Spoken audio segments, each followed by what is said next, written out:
Baik, untuk market review atau market news ya, untuk hari ini akan berpengaruh terhadap pergerakan market pastinya. Karena memang hari ini ada momen yang sangat ditunggu-tunggu oleh semua para pelaku pasar atau semua investor ya. Oke, untuk market review atau market news yang pertama, seperti biasa, selalu saya menyoroti kondisi dari mata uang Amerika, greenback atau dolar Amerika. Dolar Amerika menjelang rilis data inflasi nanti malam justru mengalami pelemahan. Ya, ini kita bisa lihat dari indeks dolarnya, atau DXY.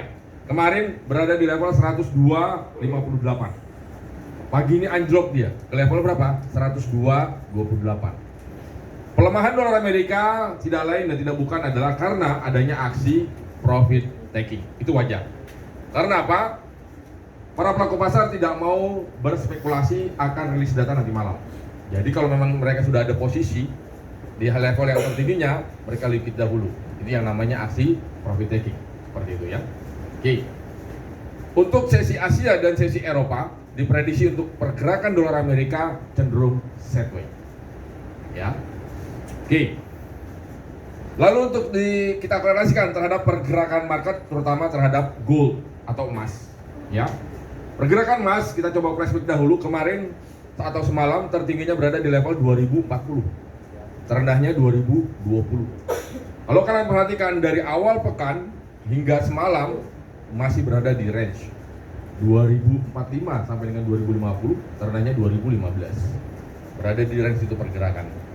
Ya. Nah, nanti malam akan menentukan kemana arah pergerakan gold selanjutnya. Apakah akan lanjutkan kenaikan? Apakah akan langsung junah atau turun seperti itu? Sekarang kita kupas lebih detail ya. Oke. Untuk pergerakan gold secara teknikal ya, secara teknikal justru hari ini akan berpotensi rebound. Rebound maksudnya adalah naik.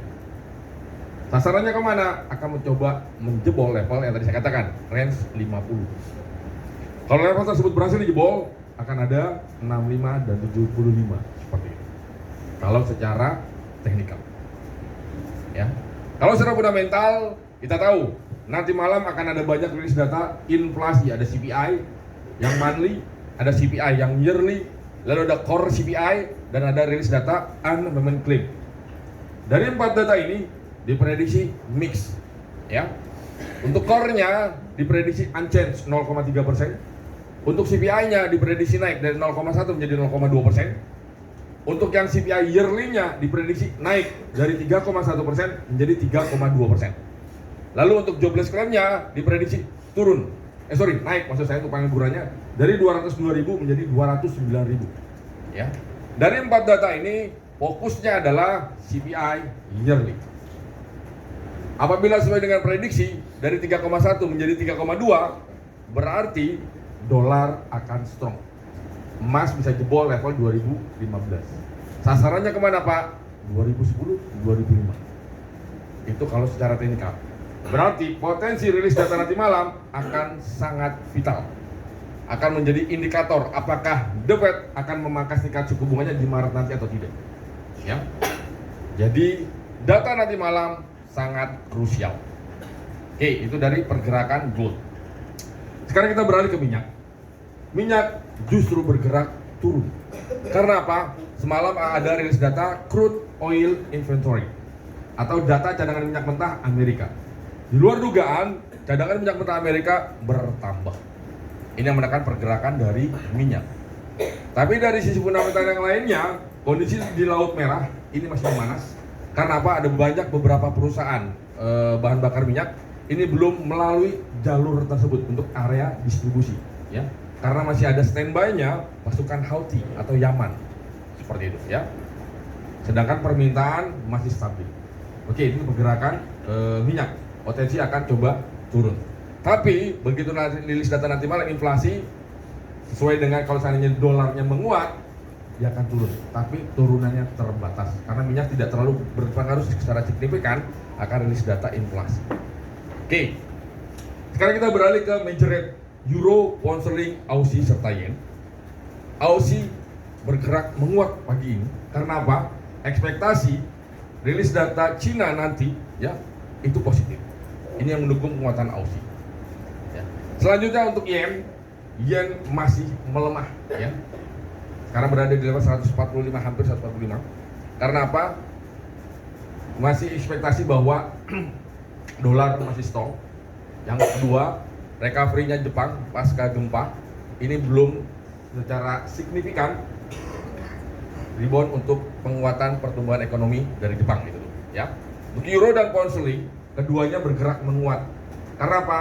Pelemahan dari dolar Amerika. Namun penguatan euro dan pound sterling diprediksi hanya terbatas ya.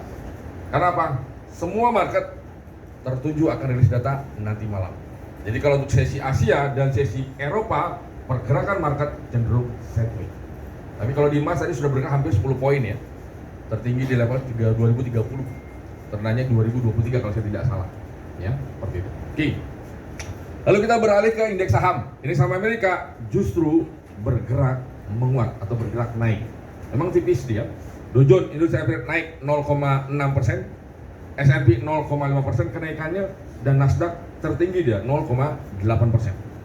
Karena apa? Hampir seluruh produk-produk yang tergabung di Wall Street, baik Dow Jones Industrial Average, S&P 500 dan Nasdaq rata-rata positif. Tapi pergerakannya masih cenderung terbatas. Karena wait and see, rilis data inflasi nanti malam. Untuk Nikkei dan Hang Seng, Nikkei bergerak naik. Karena apa? Pelemahannya.